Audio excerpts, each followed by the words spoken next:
Hello મિત્રો, કેમ છો? મજામાં? હું છું ગજેન્દ્ર પટેલ અને આપણી આ યુટ્યુબ ચેનલ ખેરવા ક્લાસીસમાં આપનું હાર્દિક સ્વાગત છે. મિત્રો, આજે આપણે ધોરણ 12 આંકડાશાસ્ત્ર ભાગ 1 એનું ચેપ્ટર 2 સુરેખ સહસંબંધ એના જે વિભાગ એના જે મોસ્ટ એમપી પ્રશ્નો છે એ બધા જ જોવાના છે. તો આપણે સ્ટાર્ટ કરીએ. પ્રશ્ન 1, સહસંબંધના સંદર્ભમાં જે આકૃતિમાં જોડયુક્ત બિંદુઓ XY દર્શાવવામાં આવે તે આકૃતિને તમે શું કહેશો? મિત્રો, અહીંયા આપણો ભાગ 1માં જે આકૃતિઓ બધી જે આપણે ભણીએ છીએ એ બધી આકૃતિઓ વિકર્ણ આકૃતિઓ કહેવાય. એ બધી આકૃતિઓ કઈ છે? વિકર્ણ આકૃતિઓ. એના સિવાયની કોઈ પણ આકૃતિ આપણે ભણતા નથી. તો આ તમારે યાદ રાખવાનું. વિકર્ણ આકૃતિઓ. કઈ આકૃતિઓ? વિકર્ણ. એકદમ સરળ છે. ચલો આપણે બીજો પ્રશ્ન જોઈએ. જો XY વચ્ચે નીચે મુજબ વિકર્ણ આકૃતિ અને વિકર્ણ આકૃતિ કહેવાય મળે તો બે ચલ વચ્ચે કેવો સહસંબંધ ધરાવે છે? તો અહીંયા મિત્રો તમારે યાદ રાખવાનું એકદમ સરળ છે. જો હું તમને આ આકૃતિમાં શીખવાડી દઉં. અહીંયા જો મિત્રો, અહીંયા જો આપણે નીચેથી ઉપરની તરફ જવાનું, તો નીચેથી ઉપરની તરફ જઈએ તો આ જે સુરેખ આલેખ છે એ કઈ બાજુ જાય? નીચેથી. તો અહીંયા તમારે સ્ટાર્ટ કરવાનું અહીંયા અને ક્યાં સુધી ગયું? અહીંયા. તો આ બાજુથી આ બાજુ એટલે કે ડાબી બાજુથી જમણી, ડાબીથી જમણી. હવે જમણી બાજુ જાય તો ધન યાદ રાખવાનું. શું યાદ રાખવાનું? ધન. અને આ આલેખ તમે જુઓ, આ આકૃતિ કેવી દેખાય? સીધી, સ્ટ્રેટ, સુરેખ. તો કેવી છે? સુરેખ. તો સુરેખ હોય તો કેવું સમજવાનું? સંપૂર્ણ. જો સુરેખ હોય તો સંપૂર્ણ અને આડાઅવળી હોય તો આંશિક. આ બે શબ્દો મિત્રો યાદ રાખો. સુરેખ, જો મિત્રો, સુરેખ તો સંપૂર્ણ અને આડાઅવળી, આડાઅવળી તો આંશિક. આ બે શબ્દો યાદ રાખો. સુરેખ એટલે આ રીતે એકદમ સીધું અને આડાઅવળી એટલે આમ આડાઅવળી હોય તો આંશિક. સુરેખ તો સંપૂર્ણ. ઓકે. હવે શું જોવાનું મિત્રો? તમે જમણી બાજુ જતા હોય, ડાબીથી જમણી બાજુ તો ધન અને જમણી બાજુથી ડાબી બાજુ તો ઋણ. આ શબ્દ યાદ રાખશો આટલા એટલે તમને ચારે ચાર આકૃતિ ખ્યાલ આવી જશે. જો મિત્રો, અહીંયા સુરેખ, આ પણ સુરેખ, આ પણ સુરેખ, તો એને સંપૂર્ણ કહેવાય. અહીંયા ડાબી બાજુથી જમણી બાજુ, નીચેથી જોવાનું, નીચેથી ઉપર, ઉપરથી નીચે નહીં આવતા, નીચેથી ઉપર. તો નીચેથી ઉપર જાઓ એટલે ડાબી બાજુથી જમણી બાજુ તો એ ધન. અને અહીંયા જો નીચેથી ઉપર જઈએ તો આ બાજુ કઈ? જમણી અને આ બાજુ ડાબી. તો તમે ડાબી બાજુ જો એટલે ઋણ. બીજું અહીંયા પણ એ જ રીતે મિત્રો, ડાબી બાજુથી જમણી બાજુ એટલે ધન અને આ નીચેથી જો કઈ બાજુ જાય છે ગ્રાફ? ડાબીથી જમણી તો ઋણ. અહીંયા આડાઅવળું છે એટલે આંશિક, આડાઅવળું એટલે આંશિક. તો પહેલા મિત્રો તમારે શું યાદ રાખવાનું? તો સુરેખ, જો સુરેખ હોય તો સંપૂર્ણ, સંપૂર્ણ. આડાઅવળું હોય તો આંશિક, આંશિક. હવે ધન અને ઋણમાં કેવી રીતે યાદ રાખવાનું? જો તમે જમણી બાજુ ગ્રાફ જતો હોય તો ધન અને જો ડાબી બાજુ ગ્રાફ જતો હોય તો ઋણ. ગ્રાફ કઈ રીતે જોવાનું? નીચેથી ઉપર. ઓકે. તો આ રીતે. ચલો અહીંયા જોવા, હવે શું કીધેલું છે?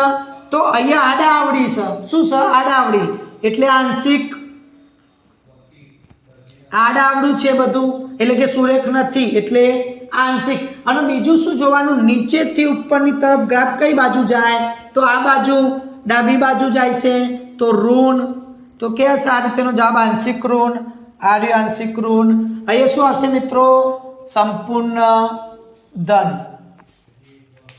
ચોથો પ્રશ્ન જોઈએ. વિકર્ણ આકૃતિમાં બધા જ બિંદુઓ એક જ સુરેખા પર આવેલા હોય તો આની કિંમત શું થાય? મિત્રો પ્રશ્ન સમજો તમે. શું કહેશો? એક જ સુરેખા ઉપર આવેલા હોય બિંદુઓ. તો જો મિત્રો, આના માટે બે શક્યતાઓ છે. એક આ રીતે પણ સુરેખ થાય અને એક આ રીતે પણ સુરેખ થાય. એ આ રીતે, બરાબર. અહીંયા ડાબી બાજુથી જમણી બાજુ જવાય, અહીંયા જમણી બાજુથી ડાબી બાજુ. જો આ રીતે હોય આલેખ તો આપણે ધન કહીએ છીએ અને આ રીતે આલેખ હોય તો આપણે એને ઋણ કહીએ છીએ તો ધન પણ હોય ઋણ પણ હોય અહીંયા તમને એવું કોઈ આલેખમાં કીધેલું નથી અહીંયા જો એક જ સુરેખા પર આવેલા હોય ડાબીથી જમણી કે જમણીથી ડાબી એવું કશું કીધેલું નથી તો ધન અને ઋણ બંને હોય તો આ રીતે જો બી એક એટલે ધન અને -1 એટલે ઋણ તો આ રીતે પ્રશ્ન તમારે સમજવાનો ચલો પાંચમો પ્રશ્ન સહસંબંધાંક r નો વિસ્તાર તો r જે છે મિત્રો સહસંબંધાંક એ ક્યાંથી ક્યાં સુધી હોય તો યાદ રાખવાનું મિત્રો તમારે -1 થી 1 એટલે કે -1 પણ લઈ લેવાનું 1 પણ લઈ લેવાનું તો ક્યાં છે ઓપ્શન સી -1 1 ની વચ્ચે આ બંને લેવાનું -1 પણ આવી જશે 1 પણ આવી જશે r ની અંદર ચલો છઠ્ઠા નંબરનો પ્રશ્ન જોઈએ જો ચલ વજનનો એકમ શું મિત્રો કિલોગ્રામ કોઈ પણ વજન હોય એનો એકમ કેવો કિલોગ્રામ અને ઊંચાઈનો એકમ સેન્ટીમીટર હોય તો સહસંબંધાંકનો એકમ મિત્રો એ તમને એકમ પૂછ્યો છે સહસંબંધાંકનો એકમ બરાબર તો સહસંબંધાંકનો એકમ નથી એકમ ન હોય સહસંબંધાંકનો એકમ ન હોય આટલી વસ્તુ યાદ રાખવાની એનામાં એકમ રહિત છે એકમ છે જ નહીં બરાબર જેમ વજન હોય તમારું વજન માપવું હોય તમે નહીં કહેતા 50 કિલોગ્રામ 60 કિલોગ્રામ એ જ રીતે ઊંચાઈ તમારી ઊંચાઈ કેટલી સેન્ટીમીટરમાં મપાય તો સેન્ટીમીટર પણ સહસંબંધાંક કોઈ એકમમાં મપાતો નથી એટલે કે એકમ ન હોય સાતમા નંબરનો પ્રશ્ન જોઈએ જો બે ચલ વચ્ચે x અને y બે ચલ વચ્ચે અચળ પ્રમાણમાં એકબીજાથી વિરુદ્ધ દિશામાં ફેરફાર થતા હોય તો તે બે ચલ વચ્ચે કેવા પ્રકારનો સહસંબંધ હોય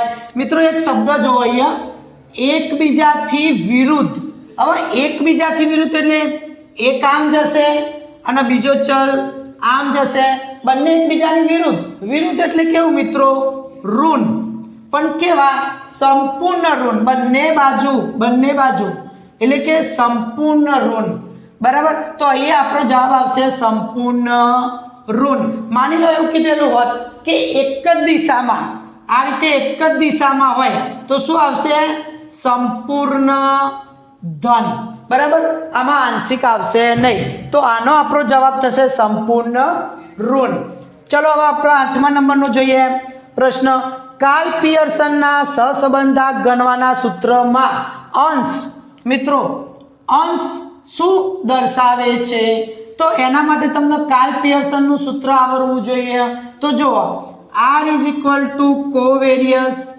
x y ભાગ્યા sx * sy ઓકે તો આના આપણે શું કહેવાય અંશ કહીશું આને છેદ કહીશું તો આજે કોવેરિયસ xy જે છે એના આપણે શું કહીશું મિત્રો x અને y નું સહવિચરણ શું કહીશું x અને y નું સહવિચરણ આને તમને બધાને ખ્યાલ હશે ઓકે ચાલો નેક્સ્ટ નીચેના પૈકી r ની કઈ કિંમત શક્ય નથી તો એના માટે તમને r ની કિંમત ખબર હોવી જોઈએ તો r ની કિંમત કઈ થાય મિત્રો -1 થી લઈને 1 સુધી એમાં -1 પણ આવી જાય 1 પણ આવી જાય તો આ બંનેની વચ્ચે કઈ કિંમતો આવે તો 0.99 અહીંયા આવશે એટલે આ કિંમત તો છે બરાબર ચલો -0.85 આટલા આવશે તો આ પણ છે 0 અહીંયા આવશે બરાબર આવું લખી દઉં જોઈ લો બરાબર પણ -1.07 આ બાજુ આવશે અહીંયા -1.07 તો આ કિંમત આવતી નથી 10મા નંબરનો પ્રશ્ન જોઈએ u = x - a ભાગ્યા cx અને v = y - b ભાગ્યા cy અહીંયા cx 0 કરતા મોટા છે એટલે કે ધન છે અને cy પણ 0 કરતા મોટા એટલે ધન છે તો કયું વિધાન સાચું આ ચારમાંથી કયું વિધાન સાચું તો મિત્રો હંમેશા યાદ રાખવાનું અહીંયા cx અને cy આ cx અને cy બંને કેવા ધન અહીંયા x પણ ધન y પણ કેવું ધન તો આ રીતેનું જ્યારે કન્ડિશન હોય ત્યારે આ બંને કેવું થશે સરખું થશે R X Y is equal to R U V. આ બંને કેવું થશે? સરખું થશે. આ વસ્તુ તમે યાદ રાખજો. ચલો 11મા નંબરનો પ્રશ્ન, જો આર એક્સ વાય બરાબર 0.7 હોય તો R X plus 0.2 Y plus 0.2 ની કિંમત કેટલી થાય આમાંથી? તો અહીંયા જો મિત્રો, આર એક્સ વાય બરાબર 0.7 અને અહીંયા નીચે પણ જો આર, આના આપણે કહી દઈએ એક્સ અને આના આપણે કહી દઈએ વાય. તો આ એક પ્રકારનો આર એક્સ અને વાય જ છે, બરાબર. આ જે રીતે આર એક્સ વાય આપેલું છે એમ આ પણ આર એક્સ અને વાય જ છે, બરાબર. બીજું તમારે શું જોવાનું? અહીંયા એક્સ પણ પ્લસ વાય પણ પ્લસ. તો આના જેવું જ છે. અહીંયા એક્સ એ પ્લસ વાય પ્લસ, મતલબ કે આ કિંમત અને આ કિંમત બંને સરખું જ છે. તો આના બરાબર 0.7 તો આના બરાબર પણ કેટલું? 0.7. માની લો આની અંદર x અથવા y ની કિંમત માઇનસ હોત, x ની કિંમત અથવા y ની કિંમત બેમાંથી એકની કિંમત માઇનસ હોત તો અહીંયા આ જવાબ આવત, એ આ -0.7. ઓકે, ચલો એના જેવું જ એક્ઝામ્પલ, જો r -x y બરાબર -0.5 હોય તો r x y ની કિંમત કેટલી થાય? જો મિત્રો અહીંયા આ બંનેમાંથી એક માઇનસ તો અહીંયા માઇનસ, એ જ રીતે આ બંનેમાંથી x અને y માંથી એક માઇનસ તો જવાબ પણ માઇનસ આવે, -0.5. આ એક ટ્રીક છે મિત્રો. જો બંને પ્લસ હોય તો જવાબ પ્લસ હોય, જો બંને માઇનસ હોય તો પણ જવાબ પ્લસ, કારણ કે માઇનસ માઇનસ પ્લસ. પણ જો બંનેમાંથી એક માઇનસ હોય તો જવાબ કેવો આવશે? માઇનસ. 13મો પ્રશ્ન જોઈએ, જો સિગ્મા ડી સ્ક્વેર બરાબર 0 હોય તો ક્રમાંક સહસંબંધાંકની કિંમત શું થાય? મિત્રો ક્રમાંક સહસંબંધાંક તો એનું સૂત્ર તમને ખબર હોવી જોઈએ. ક્રમાંક સહસંબંધાંકની શું થાય મિત્રો? એનું સૂત્ર r is equal two 1 minus 6 કૌંસની અંદર સિગ્મા ડી સ્ક્વેર ભાગ્યા n કૌંસમાં n માઇનસ 1. આ એનું સૂત્ર છે, મેં અહીંયા લખેલું જ છે, બરાબર. હવે શું કહેશે? સિગ્મા ડી સ્ક્વેર બરાબર 0 લઈ લેવાનું, તો કિંમત મૂકી દો 1 માઇનસ 6 6. સિગ્મા ડી સ્ક્વેર બરાબર 0 ભાગ્યા n square minus 1 is equal two 1 minus 6 ગુણ્યા 0 એટલે 0. 0 ભાગ્યા n માઇનસ 1 તો 1 માઇનસ 0 ભાગ્યા કોઈ પણ કિંમત એટલે 0 તો 1. એકદમ સરળ, ક્યાંય ગોખવાનું આવતું નથી, બરાબર. અહીંયા તમને સિગ્મા ડી સ્ક્વેરની કિંમત આપેલી હોય, n ની કિંમત આપેલી હોય તો પણ r શોધાય. તો અહીંયા જવાબ આવશે 1, બરાબર. આ સૂત્ર તમને આવડવું જોઈએ. એ જ રીતે 14મો પ્રશ્ન શું કહેશે? ક્રમાંક સહસંબંધાંકની રીતમાં જો પ્રત્યેક અવલોકનોની જોડ માટે rx બરાબર ry હોય તો r ની કિંમત, મિત્રો r એટલે ક્રમાંક સહસંબંધાંક, બરાબર. હવે અહીંયા શું કરવાનું મિત્રો? rx અને r ની કિંમત સરખી લેવાની છે. જો દાખલો ગણવો હોય તો પણ, ના ગણવો હોય તો પણ હું તમને ઇઝીલી જ શીખવાડું છું. તો rx લઈ લો 1 2 3 4. એ જ રીતે ry 1 2 3 4, કારણ કે બંને કિંમતો સરખી લેવાની કીધેલી છે અહીંયા. એ જ રીતે હવે d, મિત્રો d એટલે બંનેનો તફાવત, એટલે કે rx માઇનસ ry. તો શું થશે? 1 માંથી 1 જાય તો 0, 2 માંથી 2 જાય તો 0, 3 માંથી 3 જાય તો 0, 4 માંથી 4 જાય તો 0. તો એ બધાનો સરવાળો શું થાય? સિગ્મા d બરાબર 0. એટલે કે સિગ્મા ડી સ્ક્વેર બરાબર શું થાય? 0, બરાબર. હવે સિગ્મા ડી સ્ક્વેર બરાબર 0 થાય તો આના જેમ જ ગણવાનું, સિગ્મા ડી સ્ક્વેર બરાબર 0 લઈ લેવાનું. તો અહીંયા કિંમત શું આવશે? આની 1 કિંમત આવશે. કેટલી આવશે? 1, કારણ કે સિગ્મા ડી સ્ક્વેર બરાબર 0. આ 0 એટલે ઉપરનું પદ 0, તો 0 ભાગ્યા કોઈ પણ કિંમત એટલે 1. આ જ રીતે ગણવાનું, બરાબર. તો અહીંયા પણ જવાબ 1 આવશે. ના દેખાય તો વિડીયો થોડો ઝૂમ કરજો, તમને દેખાશે. ચલો એ જ રીતે 15મો પ્રશ્ન, ક્રમાંક સહસંબંધની રીતમાં બે ચલના ક્રમાંકના તફાવતોનો સરવાળો. મિત્રો શું કહેશે? ક્રમાંક સહસંબંધની રીતમાં બે ચલના ક્રમાંકોના તફાવતનો સરવાળો. હવે મિત્રો ક્રમાંકોનો તફાવત એટલે શું? તો d = rx - ry, બરાબર. એ તફાવત કીધો, એનો પણ સરવાળો. તો તમે હંમેશા d નો સરવાળો કરો તો કેવો થાય? 0. અને જો 0 ના થાય તો તમારો દાખલો ખોટો. હંમેશા મિત્રો આમાં યાદ રાખજો, આ જે તફાવત છે એ છેલ્લા શું થાય? તફાવતનો સરવાળો. આ તફાવત કહેવાય, આને તફાવત કહેવાય. અને બધાનું ભેગું સિગ્મા d એટલે તફાવતનો સરવાળો એ હંમેશા કેવો થાય? 0 થાય. યાદ રાખજો. તો આ જવાબ આવશે. 16મા નંબરનો પ્રશ્ન જોઈએ. ક્રમાંક સહસંબંધની રીતમાં જો બે ચલોના ક્રમ એકબીજાથી ઉલટા ક્રમમાં હોય તો r બરાબર કેટલી કિંમત થાય? મિત્રો અહીંયા શું કીધેલું છે?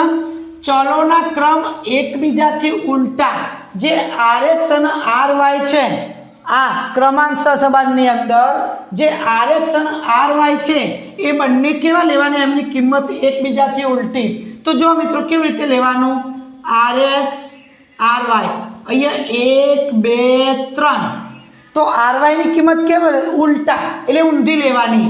તો 3 2 1, બરાબર. ચલો હવે આપણે d શોધીએ. તો d બરાબર rx - ry. તો 1 માંથી 3 જાય તો -2, 2 માંથી 2 જાય તો 0, 3 માંથી 1 જાય તો 2, બરાબર. એ જ રીતે આપણે અહીંયા d² શોધીએ. તો 2 નો વર્ગ 4, 0, 2 નો વર્ગ 4. અહીંયા શું થશે મિત્રો? સિગ્મા d² બરાબર કેટલું થશે? 4 નો 4 8. ચલો r ની કિંમત શોધીએ. તો r = શું થાય? 1 - 6 સિગ્મા d² ભાગ્યા n² - 1. તો 1 - 6 સિગ્મા d² બરાબર 8 ભાગ્યા n એટલે કેટલી સંખ્યા લીધી આપણે? 1 2 ને 3. તો n એટલે 3, બરાબર. n એટલે 3, 3 નો વર્ગ 9 - 1.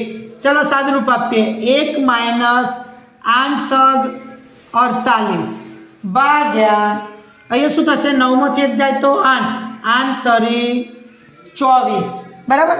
જો 9 માંથી 1 જાય તો 8, 8 તરી 24.